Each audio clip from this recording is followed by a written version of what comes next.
A warm welcome to the news at this hour on NT International. I am Elizabeth Omori. Now let's take our top stories. President Muhammadu Buhari converses support for the federal government's anti-graft fight. Federal government decries Transparency International's rating of Nigeria's anti-graft crusade. Federal High Court varies bail conditions of Abdul Rashid Maina standing trial on alleged involvement in corruption.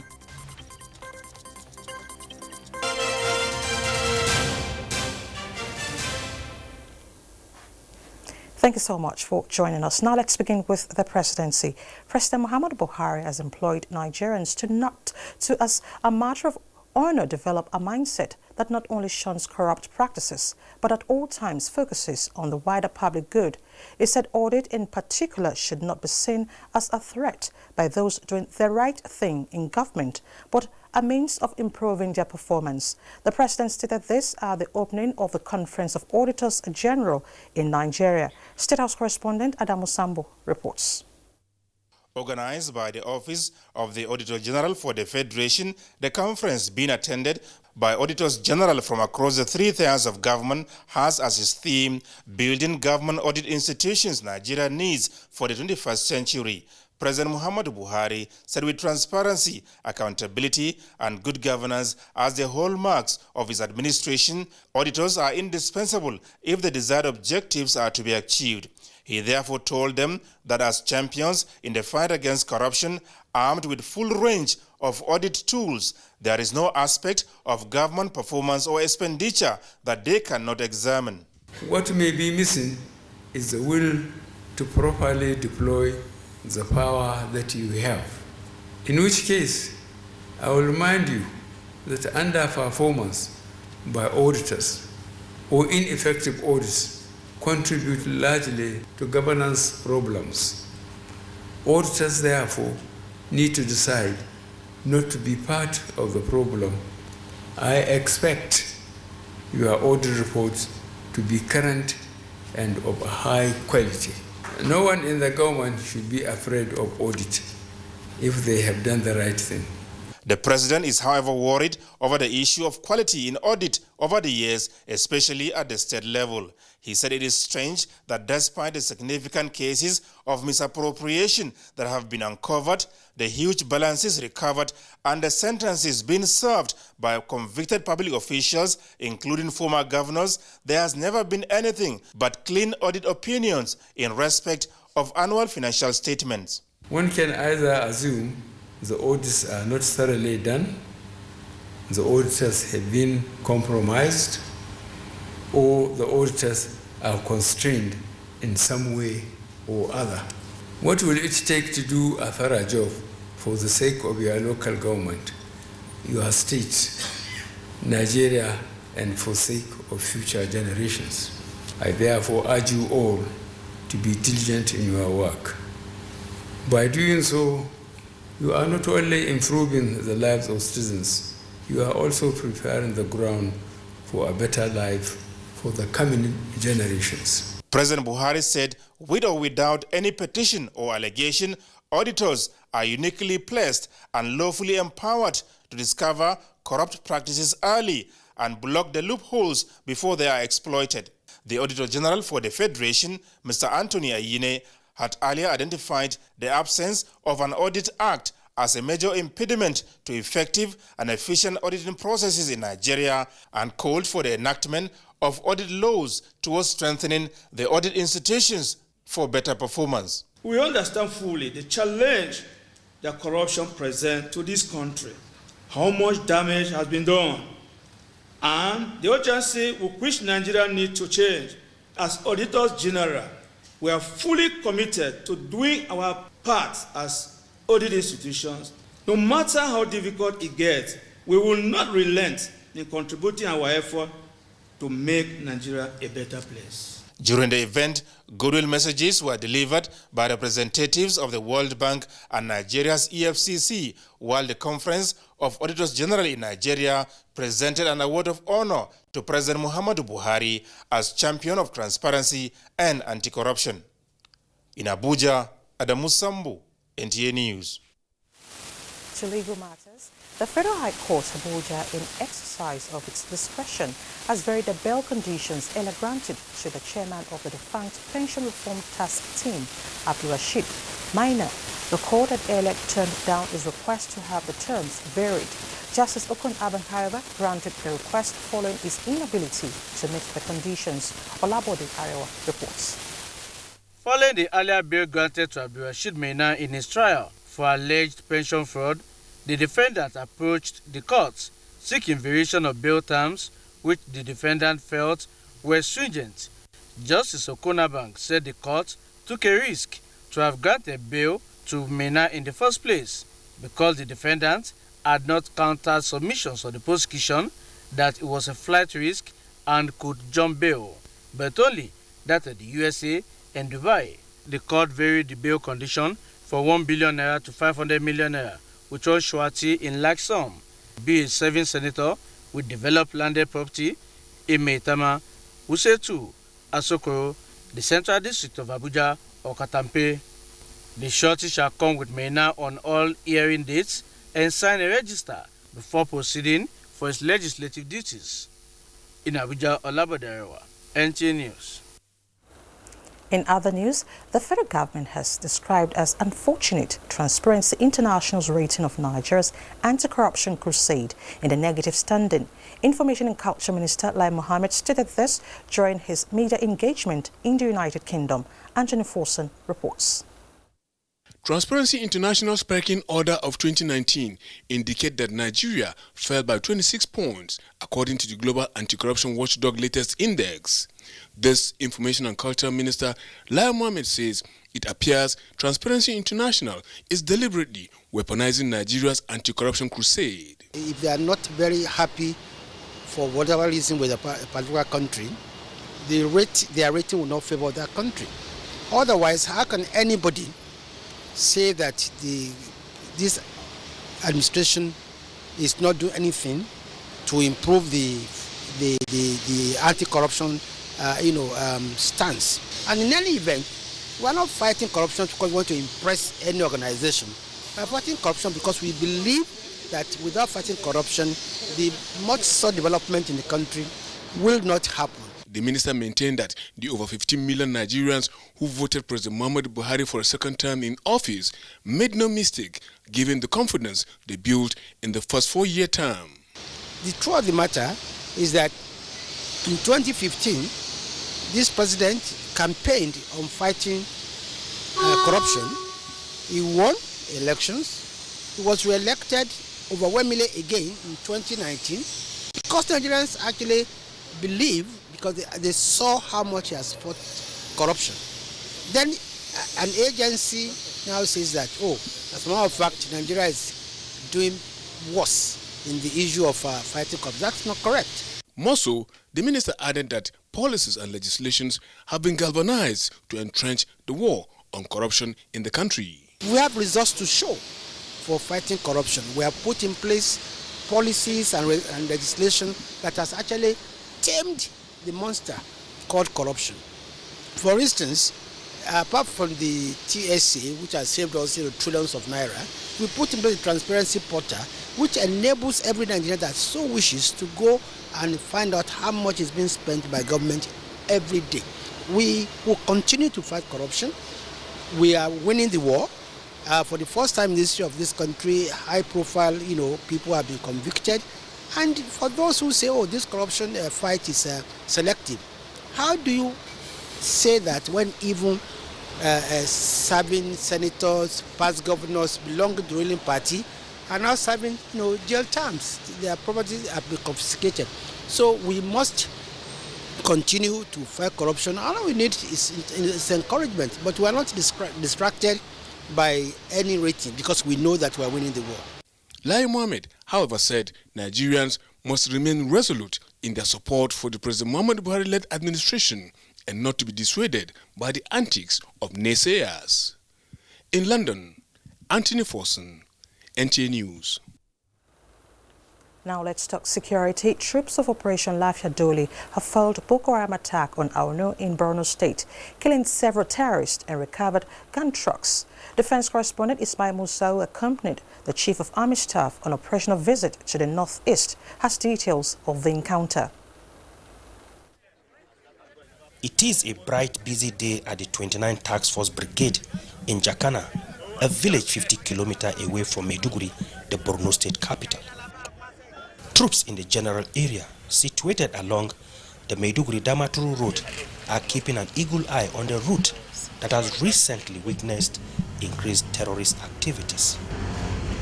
Just as the Chief of Army Staff, Lieutenant General Tuku Buratai, on operational visit arrived at the camp, the sun preparing to set, troops commenced preparation to accord aggressive response to a distress intelligence report. Personnel and platforms were deployed towards Minok Axis and Lambawa Forest to counter invading Boko Haram terrorists. After the encounter, the criminals were said to have been subdued, many eliminated, one captured, 4 gun trucks and several arms recovered. In the thick darkness of the night, our convoy charged through back to Maiduguri, the control and command center of Operation Lafia Dole. It is daybreak, and Lieutenant General Tuku Buratai is here to commend the troops for their victory. We went ahead to intercept these criminals along the Lambawa axis, and also that those that came around the road or across the road, and they were decisively dealt with. This must continue. We must continue to ensure that we do not give them any respite. We should not give them any chance. Is that clear? Yes, sir! A soldier paid the supreme sacrifice while 2 that were injured are receiving treatment at the University of Maiduguri Teaching Hospital and the 7th Division Medical Facility, Mimalari Cantonment, Maiduguri. From Maiduguri, the Borno State capital, Ismail Musa, NTA News. Thank you, Ismail, for that report. And away from security, Senate has received a presidential request seeking confirmation of Kingsley Obiora as Deputy Governor of the Central Bank of Nigeria. National Assembly correspondent Ignatius Onkwo reports on this and other executive communications.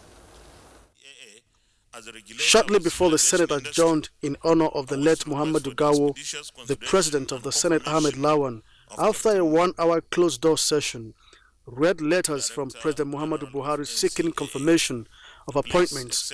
These include the appointment of Musa Shuaibu Nuhu as Director General of the Nigerian Civil Aviation Authority, Professor Diolu Akande as Board Chairman of the Nigerian Communications Commission, and Uche Onwude as member. In accordance with the provisions of Section 8, subsection 1 and 2 of the Central Bank of Nigeria, CBN Establishment, etc., Act 2007, I have the pleasure to present Dr. Kingsley Isitwa Obiora for confirmation as Deputy Governor of the Central Bank of Nigeria. The President also informed the Senate that the Niger Delta Development Commission Board, alias CRINT by the legislators, is put on hold to ensure that the ongoing forensic investigation will not be interrupted. Senator Lawan, in a welcome address to his colleagues, refreshed their minds towards ensuring effective oversight, especially on the implementation of the 2020 budget, ensure improved electoral process, power supply, solid minerals, and agricultural development. The oversight by the National Assembly is as important and critical as the passage of the bill itself. The committees of the Senate will need to carry out vigorous oversight in those ministries, departments, and agencies under their jurisdiction. In furtherance of this commitment, the Senate will receive and debate the reports of such oversight activities in plenary. The legislators resolved to dedicate Wednesday's plenary to deliberations on security situation in the country. From the National Assembly, Ignatius Onkwo, NTA News. Into felicitations, President Muhammadu Buhari has saluted former Minister of Labour and Productivity, Dr. Emeka Wogu, as he turns 55. The President rejoices with the former local government chairman, former Federal Commissioner of the Revenue Mobilization Allocation and Fiscal Commission, former political advisor in Abia State, now a stalwart of the All Progressives Congress, APC, wishing him long life and greater service to motherland. Dr. Wogu, President Buhari says, has a bright future ahead of him in different areas of endeavor and prays God's blessings and care for him as he celebrates his birthday. You're watching the news on ANC International, reaching you live from Abuja. Let's take a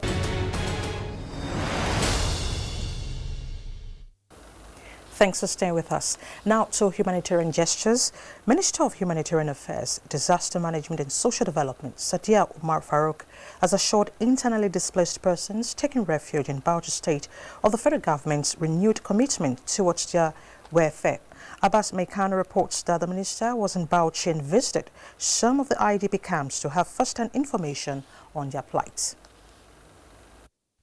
The minister said she is in Bauchi to present relief materials from the federal government to internally displaced persons taking refuge in the state. She identified the relief materials brought to include 7,000 wrappers, 1,500 bags of rice, 1,500 bags of beans, 2,500 spaghetti, and 3,000 blankets, among others. The minister also identified the establishment of Northeast Development Commission as one of the interventions put in place by the federal government toward alleviating the suffering of the internally displaced persons. We're going to support them to rebuild their lives and their homes. This is what NEDC, the Northeast Development Commission, is all about. Sadiya Umar Farouk commended Bauchi State government for assisting internally displaced persons despite limited resources at its disposal and called on other states in the country to emulate it. Bauchi State Governor Senator Bala Muhammad called on federal government to find long-term solution to challenges confronting internally displaced persons in the state. Represented by his deputy, Senator Baba Taylor, the governor said internally displaced persons from Northeast and other neighboring states are currently residing in the state and made a case for federal government intervention in catering for their welfare. He commended federal government for the gesture, which he said will go a long way in alleviating the suffering of the internally displaced persons. In Bauchi, Awal Abdullahi, NTA News. Lifting millions of Nigerians out of poverty may appear to be a big dream, but the testimony of Jigawa State Governor Muhammad Abubakar Badaru about federal government's National Social Investment Program is proof that with determination, anything can be achieved. This testimony is the outcome of a meeting between Governor Badaru and the National Social Investment Office in Abuja. Catching Them Young describes the free school feeding component of the National Social Investment Program, and the outcome, increased enrollment of pupils into schools. And since the food is homegrown, farmers, cooks and traders in several communities smile to the banks, elevated from poverty to better levels of livelihood. Jigawa is one of the 35 states benefiting from the free school program, which is said to have gone beyond boosting enrollment to improving child nutrition and reducing stunted growth in children. This meeting between the Jigawa State Governor and the National Social Investment Office is to take stock of the gains of the program. Most of the program they roll out. Jigawa also have something similar that they roll out, and we work hand in hand to make sure we support our people. We provide some safety net for them. And in Jigawa, we partner with the national office to also feed class 4 to 6. We are feeding 10 million children across this country in 35 states, in almost, 70,000 schools. So some of the schools are in rural areas. People will think that they are going to game the system. So we have monitors everywhere that report to us. We have teachers and parents committee in every school that report to us. In addition to free school feeding, Jigawa benefits from all other components of the National Social Investment Program. In Abuja, Onengiye Fineface, NTA News. into data protection, Nigeria has achieved 50% of our data protection target and hopeful of reaching 70% by the end of 2020. Minister of Communications and Digital Economy, Dr. Issa Pantami, who spoke on the occasion of the International Privacy Day in Abuja, said the march towards a digital economy can only be realized with an effective data protection mechanism. Kelvin Elnwai reports. Digital economy is the future. What oil is to industrialization is what data is to digital economy. Experts believe that in a modern world, ICT is a key enabler in transforming the economy where most of the endeavors run on data. Because of the volume of data floating in the cyberspace, the need for a reliable privacy and protection policy is imperative. People like Josephine Esang, a business development executive, practically lives on data. There is nothing more assuring to persons in her category than knowing that her data and activities on the internet are safe and secure. It starts from individuals to the government, and yes, also to private, because as far as you collect data, like for instance, private organizations now, there's no way you don't collect people's names, phone numbers, and the rest. So what do you do with them? How do you keep them? How do you protect them? National Information Technology Development Agency, NICTA, is driving the initiative. Looking at our population, our strategic position, and our geographic position in Africa, it is very good for us to immediately focus more on digital economy. We have licensed 27 data protection organizations, and they have created so far over 1,000 jobs. Experts are hopeful that if implemented effectively, the data protection subsector is capable of creating millions of new jobs in the ICT. Suspected victims of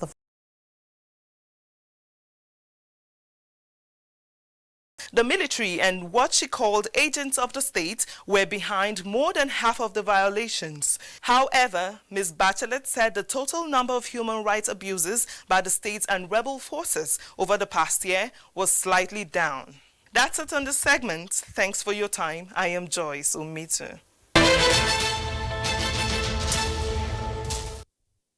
Thank you, Joyce. Now for some sporting stories, let's join Kene Imabudike.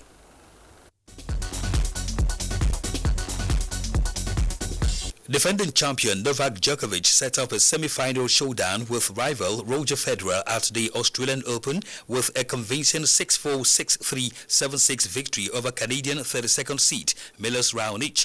The clash on Thursday will be the pair's first meeting at the Australian Open since Djokovic beat the 38-year-old Swiss in their 2016 semi-final. And to soccer, the final phase of Governor Henry Seriake Dixon football tournament, the Restoration Cup, is in progress across venues in Bayelsa State with the round of 16 and quarter-final matches scheduled for the 4 centers in Yenagoa, while the semi-finals, third place and final games will hold at the Samson Siasia Sports Complex Yenagoa in a fourth night.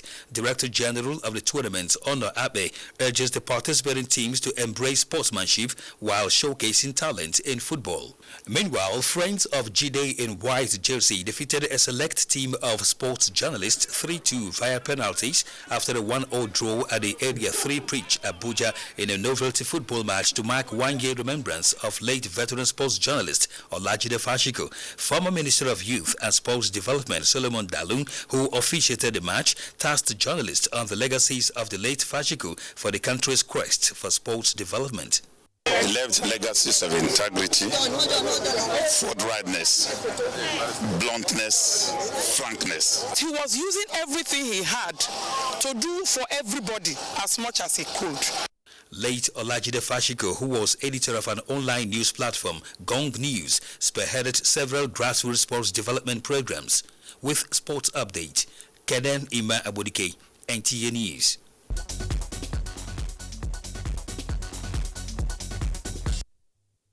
And that concludes the news at this hour on NTA International. Thank you so much for being a part of it. Don't forget to join us at 9 for the Network News.